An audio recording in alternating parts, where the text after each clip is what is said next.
AK నాయకదండ వాసులందరికీ నా హృదయపూర్వక నమస్కారం. వేదిక మీద ఉన్నటువంటి మరి టీడీపీ మరియు కాంగ్రెస్ ముఖ్య నాయకులకు ఈరోజు నిజంగా అనుకోకుండానే పొద్దున్నే ఈ కార్యక్రమం పెట్టినా కూడా మీరందరూ కూడా తండావాసులందరూ కూడా నన్ను ఆహ్వానం పలికినందుకు ముందుగా ధన్యవాదాలు. మరి మీకు గతంలో నేను అధికారంలో ఉన్నప్పుడు చేసిన పనులు తప్పితే ఒక్క రూపాయి కూడా ఎవరు పెట్టలేదని ఇప్పుడు మన ప్రజలు చెప్తా ఉన్నారు. మరి నిజంగా ఓట్లప్పుడు మాత్రం మిమ్మల్ని వాడుకోవడము, ఓట్ల తర్వాత నిర్లక్ష్యం చేయడము, మరి వాళ్ళ రాజకీయాలకు మిమ్మల్ని బలి చేయడము, ఈరోజు మీ మనోభావాలు అర్థం చేసుకోకుండా వాళ్ళ ఇష్టానుసారంగా ప్రవర్తించడం ఏదైతే ఉందో నిజంగా బాధాకరము. ఈరోజు ఒక ప్రజాప్రతినిధి అన్నవాడు తప్పనిసరిగా ప్రజల ఆలోచనలను గుర్తించాలి. ఈరోజు మనకు తెలంగాణ వచ్చిందంటే మన తెలంగాణ ప్రజల ఆలోచనలను, మన తెలంగాణ ప్రజల పోరాటాన్ని గుర్తించి సోనియా గాంధీ ఇచ్చింది. అట్లాంటిది ఒక మారుమూల తండలో ఉన్నటువంటి 100-150 మంది ప్రజలను కూడా ఈరోజు గుర్తించలేనటువంటి పరిస్థితుల్లో ఇక్కడ ఎమ్మెల్యే ఉండడం దురదృష్టకరం. మరి మీరందరూ కూడా రోజు తెలుగుదేశం పార్టీలో ఉన్నాడు కదా, తెలుగుదేశం వాడు మనోడు అని చెప్పి మీరు ఓటేశారు. మరి సర్పంచ్ను కూడా మీరు తెలుగుదేశం వాడు మనోడని గెలిపించారు. మరి వాళ్ళిద్దరూ కూడా ఈరోజు పైసలకు అమ్ముడుపోయి ఈరోజు పార్టీ మారి మరి ఇక్కడ మిమ్మల్ని ఇబ్బంది పెట్టేటువంటి కార్యక్రమం చేయడం ఏదైతే ఉందో మరి అదందరూ కూడా ఈరోజు వ్యతిరేకించి మరి అటువంటి వాళ్ళతో మేము ఉండము, మేము తప్పకుండా మా కోసం పనిచేసేటువంటి పార్టీతో ఉంటామని చెప్పి ఈరోజు కాంగ్రెస్ పార్టీకి మరి మీరు అందరూ కూడా రావడము సంతోషము. మీరు చిన్న చిన్న కార్యక్రమాలు ఏదో మంచినీటికి సంబంధించిన ప్లాంట్ ఒకటి, ఈ రోడ్డు ఒకటి, ఆ 2 గుడుల డెవలప్మెంట్ ఒకటి, 4 కార్యక్రమాలు మీరు అడిగారు. తప్పకుండా మరి తర్వాత సది గారు ఉంటారు, కట్టయ్య గారు ఉంటారు, మరి అనిల్ పిల్లోడు మరి అబ్బాయి కూడా మంచి యువకుడు, మీ అందరినీ కూడా మోటివేట్ చేస్తూ ఉన్నాను. నేను అదే చెప్తా ఉన్నా, మీలాంటి చదువుకున్న వాళ్ళు ఉన్నారు కాబట్టి ఇలాంటి వాళ్ళకు కొంచెం ఆలోచన కల్పించే అవకాశం ఉంది. మరి ఇప్పుడు చదువుకోవాలి పిల్లలు ఉంటే మీ పరిస్థితి ఏందనేది కూడా ఒకసారి ఆలోచించండి. మనకి ఇవన్నీ కూడా ఈరోజు మనలో చైతన్యం వచ్చింది అంటే కాంగ్రెస్ పార్టీ వల్ల వచ్చింది. ఎందుకంటే రాజశేఖర రెడ్డి ఉన్నప్పుడు మనందరికీ కూడా ఫీజు రియంబర్స్మెంట్ పెట్టిండు. మరి రాజీవ్ ఆరోగ్యశ్రీ పెడితే మీలాంటి వాళ్ళు పోయి ఈరోజు హాస్పిటళ్లలో ఆపరేషన్లు చేసుకుంటున్నారు. 108 సర్వీస్ అంటే ఒక నిమిషంలో మీ దగ్గరకు వచ్చి ఏదైనా ఆపద ఉంటే పట్టుకొని పోతుంది. మరి అదేవిధంగా రైతులకు కూడా అప్పుడు ఒకటేసారి 1,00,000 రుణమాఫీ రాజశేఖర రెడ్డి చేసిండు. ఉచిత కరెంటు కూడా ఈరోజు రాజశేఖర రెడ్డి ఇవ్వడం జరిగింది.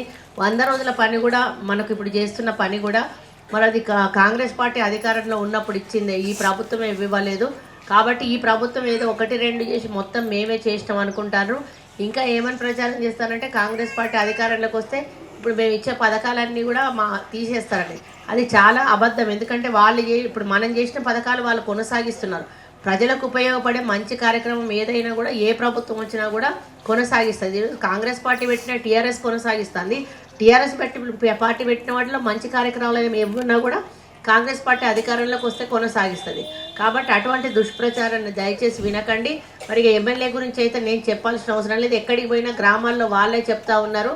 మరి ఆయన చేసే దౌర్జన్యాలు, దోపిడీలు, మరి మీరు పైకి రండి,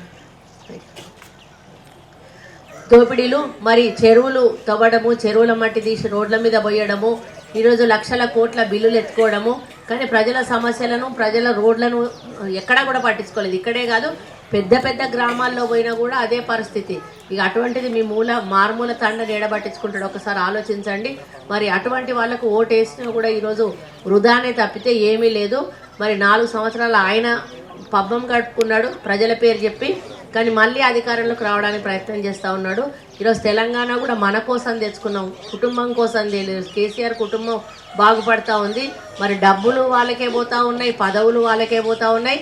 మరి నీళ్ళు అంటాను, నీళ్లు కూడా ఎక్కడ ఒక ఎకరాకు నీళ్ళు ఇవ్వలేదు. భగీరథ పెట్టి ఈరోజు 44,000 కోట్లు ఖర్చు పెట్టిండు. దానివల్ల ఎవరికి లాభం? మనకు లేదు లాభం, ఆయనకే లాభం. ఎందుకంటే ఆయనకు పైపుల కంపెనీ ఉన్నది, ఆ కంపెనీతో పైపులు వేసిండు. మరి అట్లా కమిషన్లు వచ్చినాయి. ఆ కోట్ల రూపాయలే ఈరోజు మన మీద ఖర్చు పెట్టి మళ్ళీ ఎన్నికల్లో గెలవడానికి ప్రయత్నం చేస్తూ ఉన్నాడు. 25 కోట్లు ఒక ఎమ్మెల్యేకి ఇస్తూ ఉన్నాడు. మన ఎమ్మెల్యేకి ఇంకొక 5-10 ఎక్కువనే ఇస్తానట్టు. ఇక్కడ కొండ మురళి, కొండ సురేఖ ఉన్నారు, వీళ్ళని ఎట్లనైనా ఓడగొట్టాలని చెప్పి. కాబట్టి మీ దగ్గరికి నాకు తెలిసి డబ్బు పంచడానికి కూడా రారు. ఒకవేళ వస్తే మాత్రం నిర్మోహమాటంగా తీసుకోండి, ఓటు మాత్రం కాంగ్రెస్ పార్టీకి వేయండి. తర్వాత మా డబ్బులు మాకు ఇవ్వమని కూడా వాళ్ళు అన్నారు. మరి అటువంటి వాళ్ళకి బుద్ధి చెప్పాల్సిన అవసరం ఉన్నది.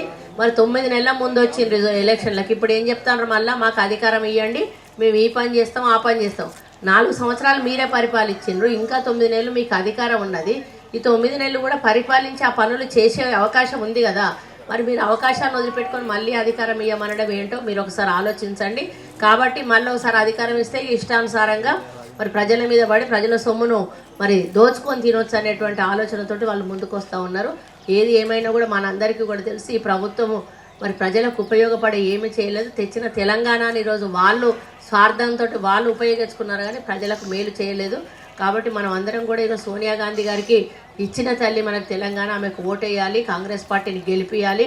మరి మనందరం గెలిస్తే కాంగ్రెస్ పార్టీ అధికారంలోకి వస్తే 1,000 రూపాయలు ఒక్కొక్కరికి పెన్షన్ ఇస్తూ ఉన్నారు, భార్యకి. హలో, మిమ్మల్నే యోయో టీవీ యాప్ డౌన్లోడ్ చేసుకున్నారా? ఇంకా లేదా?